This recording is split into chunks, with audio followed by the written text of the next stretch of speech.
Les radiolarites, ce sont des roches siliceuses d'origine biologique. À l'affleurement, on observe souvent un litage, comme ici sur cette photo qui a été prise dans la vallée de la Clarée dans les Hautes-Alpes, donc des couches empilées les unes au-dessus des autres, et ce litage en général est très fin. Il peut y avoir aussi une alternance dans les couleurs, donc on peut avoir des affleurements comme ici qui tirent sur le verdâtre assez clair, et quelquefois on a des dépôts comme on voit ici en alternance avec ce verdâtre plutôt rouge avec ce qu'on appelle du coup un aspect rubané. Ce rouge va vers la couleur même chocolat presque. Donc ici c'est un cliché du rocher de la Perdrix dans les Alpes près du Chenaillet, donc au niveau des ophiolites du Chenaillet. Certains niveaux peuvent même passer sous la forme de jaspe. Ils deviennent alors extrêmement durs, ils ont un côté lisse, un petit peu luisant.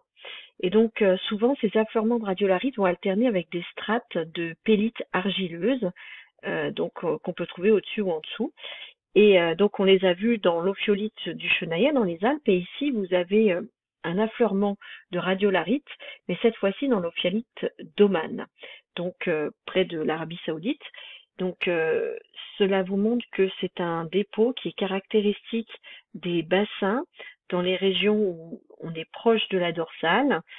Donc, c'est des sédiments qui se déposent dans les grands fonds près de la dorsale. Et donc, quand ces parties vont se retrouver en altitude au moment où il y a la formation d'une chaîne de montagnes et piégées finalement en altitude par l'obduction, donc on a formation de ce qu'on appelle une ophiolite, eh bien ça nous donne l'occasion de pouvoir observer ces sédiments. Donc si on passe maintenant à l'échantillon, on voit que l'échantillon a un grain qui est très très fin. Donc quand on va le toucher, en fait, la surface ici est extrêmement lisse. C'est très doux, ça donne un petit peu un aspect de talc quand on touche. C'est mat quand on fait une cassure fraîche. Ici sur cette photo, vous voyez le litage extrêmement fin qui est encore visible. Et donc là, on a une radiolarite qui est déjà en train de se transformer en jaspe. Et donc dans ce cas-là, en fait, elle devient extrêmement résistante et donc on a du mal à la casser. Par contre, quand elle est sous cette forme-là, donc il n'y a pas de jaspe, à ce moment-là, elle va plutôt s'effriter. On peut, en la prenant à la main, casser des morceaux assez facilement. Si on fait le test pour la dureté, on va se rendre compte que ces échantillons rayent le verre. Donc ça va nous confirmer que ce sont des roches siliceuses.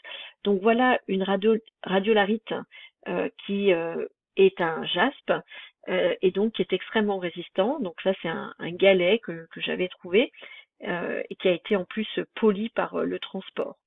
Donc une radiolarite, eh bien en fait c'est l'accumulation de tests siliceux de radiolaires. Les radiolaires, vous les voyez ici en microscopie électronique à balayage, ce sont des organismes marins animaux, donc ça appartient au zooplancton, donc ils sont microscopiques, vous voyez leur taille, hein, on est autour de plusieurs dizaines à une centaine de micromètres. Ils ont des formes assez différentes, mais souvent ils ont des petites parties pointues dans leurs tests, et donc test qui est fait de silice. Donc c'est un petit peu comme si ces animaux, lorsqu'ils meurent, eh bien leurs tests s'accumulent et que le cimetière des radiolaires, une fois cimenté, ça forme une roche qu'on appelle la radiolarite. Alors, il y a finalement en proportion dans les océans assez peu de radiolaires. Donc, pour que ça puisse s'accumuler suffisamment et former des roches comme la radiolarite, il faut se trouver dans des endroits assez particuliers, dans des zones de forte productivité planctonique. Donc, par exemple, c'est le cas dans les zones de upwelling. Donc ici, j'ai dessiné une zone avec une fosse de subduction, un courant marin froid de profondeur qui remonte et donc qui apporte une eau froide. Une eau froide, c'est une eau qui va être plus oxygénée et donc ça va permettre d'avoir un bloom planctonique, donc une forte productivité planctonique. Et du coup, ça fait des zones qui sont fertiles et en proportion, on aura donc beaucoup d'animaux du zooplancton avec tests siliceux. Donc potentiellement, c'est une zone où la radiolarite peut se former en profondeur.